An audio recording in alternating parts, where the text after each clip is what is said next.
നമ്മുടെ വീട്ടിലുണ്ടായ 4 ട്യൂബർ ക്രോപ്സിനെ ഞാൻ പരിചയപ്പെടുത്താം. ഇത് മാങ്ങ ഇഞ്ചിയാണ്.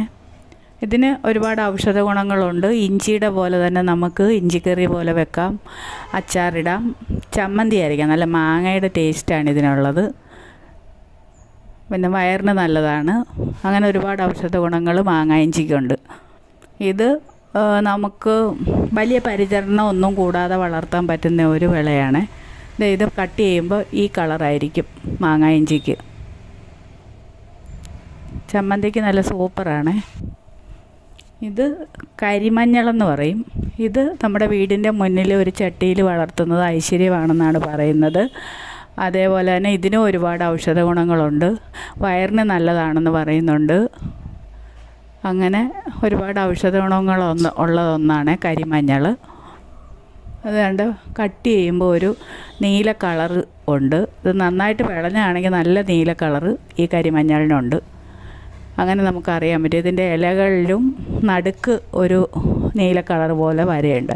ഇത് നമ്മുടെ സ്വന്തം മഞ്ഞൾ. ഇതിനെക്കുറിച്ച് നമ്മൾ കൂടുതലായിട്ടൊന്നും പറയേണ്ട കാര്യമില്ലല്ലോ. ഇത് നമ്മുടെ കസ്തൂരി മഞ്ഞളാണ്. മുഖ സൗന്ദര്യം കൂട്ടാനായിട്ട് പണ്ട് മുതലേ ആളുകൾ ഉപയോഗിച്ചിരുന്നതാണ് ഈ കസ്തൂരി മഞ്ഞൾ.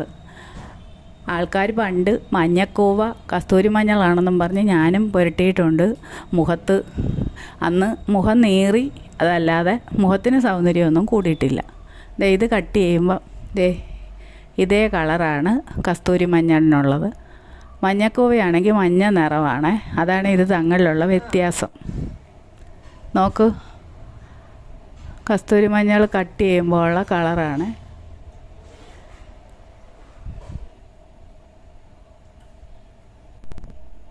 ഇത് ഞാൻ കഴിഞ്ഞ വർഷം മഞ്ഞൾ നന്നായിട്ട് വൃത്തിയായിട്ട് കസ്തൂരി മഞ്ഞൾ അരിഞ്ഞ് ഉണക്കി വെച്ചതാണ്.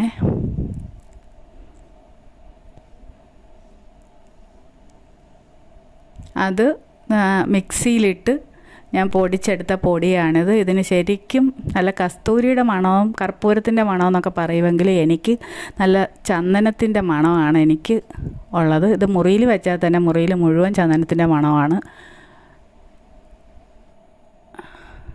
ഇതാണ് അതിൻ്റെ കസ്തൂരി മഞ്ഞളുടെ ഇല.